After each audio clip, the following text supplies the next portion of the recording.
نحمدہ ونصلی ونسلم علی رسولہ الکریم اما بعد۔ محترم معزز سامعین و ناظرین، مفتی سعید الرحمن سعدی آپ کو اپنے اس چینل پر خوش آمدید کہتے ہیں۔ معزز سامعین، آج کی اس ویڈیو میں ہم انشاءاللہ العزیز خواب کے اندر حلوہ دیکھنے کی تعبیریں بیان کریں گے کہ اگر کوئی مرد عورت خواب میں کسی قسم کا کوئی بھی حلوہ، سوجی والا حلوہ، سون حلوہ یا جو بھی حلوہ بنایا جاتا ہے، کسی بھی چیز سے بنایا جاتا ہے، خواب میں اس کو لیتے دیتے، اس کو پکاتے، بناتے، کھاتے دیکھے تو اس کی کیا کیا تعبیریں ہو سکتی ہیں۔ اگر کوئی مرد یا عورت خواب میں حلوہ دیکھے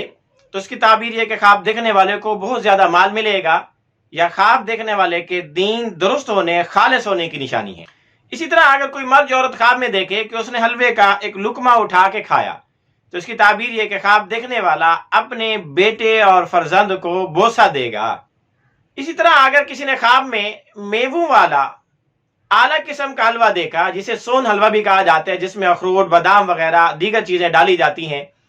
اگر خواب کے اندر اس قسم کا حلوہ دیکھے اور کھائے تو اس کی تعبیر یہ کہ خواب دیکھنے والے کو خیر، بھلائی، بہت زیادہ نفع ملے گا، اور ہو سکتا ہے کسی بخیل سے اس کو فائدہ حاصل ہو۔ اسی طرح اگر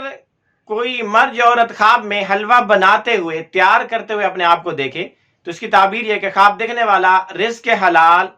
اور مال حلال پائے گا، حلال مال ملے گا، حلال روزی اس کو آئے گی، حلال روزی، اس کی آمدن حلال ہوگی۔ اسی طرح اگر کوئی خواب کے اندر زعفرانی حلوہ دیکھے تو تب بھی اس کو خیر اور بھلائی حاصل ہونے کی دلیل ہے۔